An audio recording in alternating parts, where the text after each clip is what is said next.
Alright, so this video is about angle addition and subtraction formulas for trig identities. So these are actually pretty neat. If I gave you sine of x plus y, as in two angles being added together, just for example, this could be something like sine of 30 degrees plus 45 degrees. Or it might be in radians, whatever. But anyway, so if I gave you that, it's really sine of 75 degrees. But if you had no way to figure out sine of 45 degrees, 75 degrees, we could expand that because I know what sine of 30 degrees is. I know what sine of 45 degrees is using a unit circle. I can use facts about it. So if I expanded that, I know that the formula for it says that it's going to be sine of x times cosine of y plus cosine of x times sine of y. Alright, so I just thought it was pretty neat how it mixed sine and cosine together there, and they being multiplied together. So the formula generally looks like this. If this is plus, that's plus. If this is subtract, this is subtract. So if you see it in books, whatever, a lot of times they put a plus over minus and a plus over minus, meaning that they correspond, positive to positive, negative to negative. The cosine on the other end is different. Cosine of x plus y.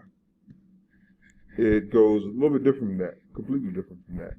So basically it goes cosine of the angle, the first angle times cosine of the second angle, subtract sine of the first angle times sine of the second angle.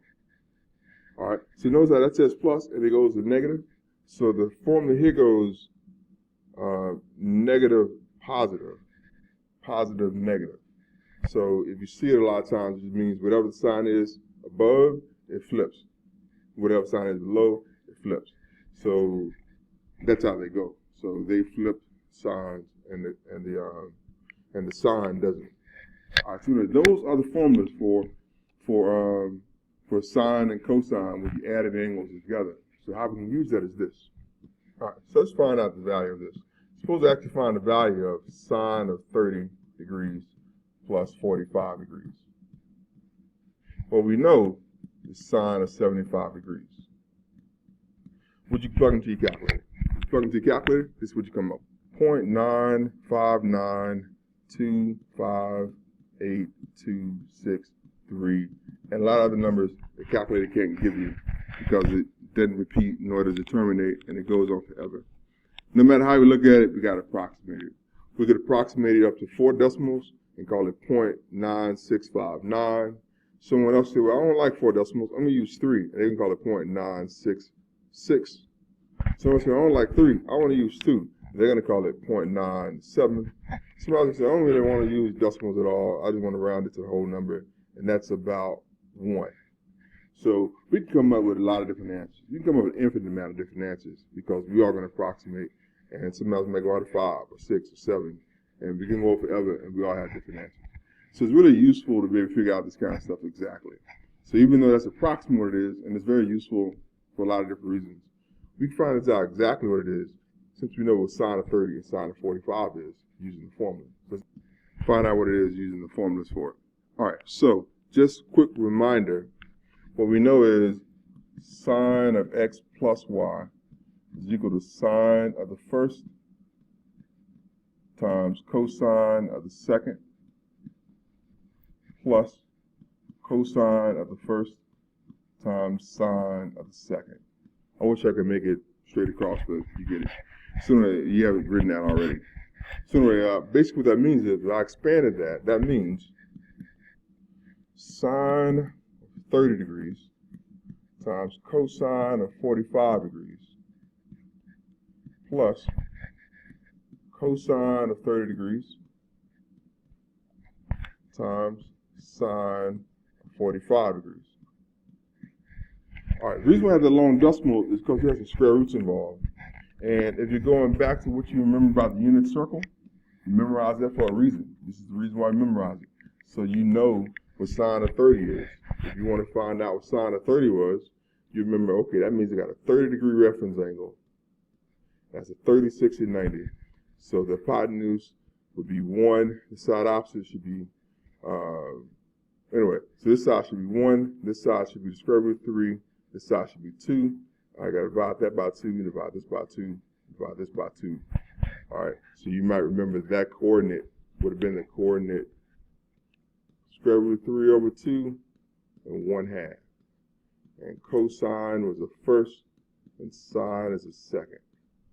So I know that sine of 30 is 1/2.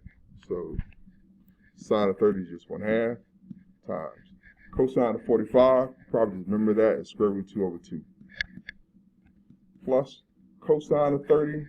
Cosine of 30 is this number, square root 3 over 2. Times sine of 45, same thing as cosine of 45, square root 2 over 2. All right, so that's true. This product is 1 over 4. I'm sorry, square root 2 over 4. And this product is the square root of 6 over 4. So the exact value of that is square root of 2 over 4 plus square root of 6 over 4. So you actually might simplify that because they both have 4's on the bottom. Call it the square root of 2 plus square root of 6 all over 4. Now you can't add those. You can call it square root of 8 or anything because they're both underneath square root symbols. And you can multiply underneath that, but you can't add underneath that.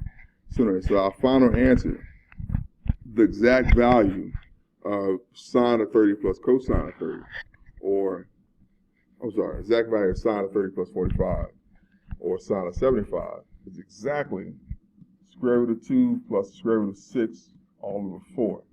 Now, we all get the same answer. There's no exclamations, no approximations. That's exactly what it is. All right, another example. All right, this one says find the exact value of cosine 15 degrees. So let's stop. Let's think about that. 15 degrees. That's not one of the numbers on the unit circle, right? Because the number on the unit circle goes 0, 30, 60, and so forth. 45. So we can rethink about 15 degrees, though. Cosine of 15 degrees is the same thing as 45 degrees. Same thing as 45 degrees. Subtract 30 degrees. All right, you agree? That's 15 degrees, right? So it means it got to be equal to each other. So if that's true, you have to remember the cosine rule. And if you remember, cosine formula says cosine of x subtract y is equal to cosine of x times cosine of y, and that sign flips to be positive, so plus sine of x times sine of y. All right, so that's what the rule says. So that's true. This is now equal to cosine of 45 times cosine of 30 plus sine of 45 times sine of 30. So now you got to go back to unit circle and figure out what cosine of 45 is. Well, hopefully you know cosine of 45. You just know that's square root 2 over 2. You may just know cosine of 30. If not, refer to your unit circle. You should get square root 3 over 2. We just did it a minute ago. Sine of 45, you should know that's square root 2 over 2. Sine of 30, you should know that's 1/2. You get a lot of these numbers coming back over and over again. You might notice. So you're going to wind up having the square root of 2 over 2 times square root of 3 over 2. Well, that's the square root of 6 over 2 over 4. So square root of 6 over 4 plus square root of 2 over 4. So the final answer for that would be, you can leave it this way, or combine that and call it the square root of 6 plus the square root of 2 over 4. And that's it. That's how it works. That's how you work with the addition or subtraction of angles. All right, so pause the video, erase all, I'm about to erase all the stuff and give you one last topic that's different from those first two topics. Some facts that are nice to know is that sine of a negative angle is equal to negative sine of the positive version. All right. Also, cosine of a negative angle doesn't change the fact that cosine is equal to cosine of a positive angle. So put a negative number in that doesn't change cosine, mainly because it's kind of like a parabola. So if you're on the negative side or the positive side, you get the same output. That's the reason why. So we call cosine an even function. So cosine and its reciprocal, secant, also an even function. Those are the only two even functions. So the really fact is nice to know is that cosine and secant are the only two even functions. Someone somewhere on some test someday is going to ask you about which one's the even function, and just know it's just cosine and secant. All the other ones are odd functions. Sine is an odd function. Why? Because it's symmetric about the origin. I'll explain that later, but just know it's odd, and it's symmetric about the origin. Tangent is also odd. So if I plug in a negative number for it, it gives me a negative output for tangent. All right, so tan of negative theta equals negative tan of theta. And that goes the same thing for the reciprocals. So I didn't mention cosecant, but this is odd. And the reciprocal is also odd. So what's also odd is cosecant is odd, cotangent is odd. Theta. So there's no, all those are odd, meaning if I plug in a negative number, I get an opposite output. All right, so that's pretty much all I have to say about even and odd trig functions. I didn't mention the angle addition for tangent, so this is the last note I have for you. So pause the video, or better yet, get everything you need as a note so I can actually write this down on the screen.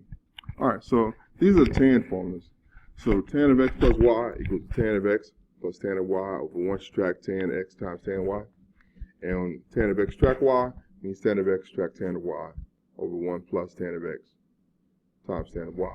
All right, so tan is a little bit more complicated because you got this fraction, you got to be added other fractions, divided by another fraction, be multiplied to another fraction, combined, and then find all that stuff. So anyway, the process is still the same, but it really tests your skills on how to simplify fractions and so forth.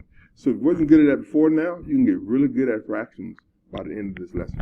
All right, so anyway, that's all I got to say about that stuff for today.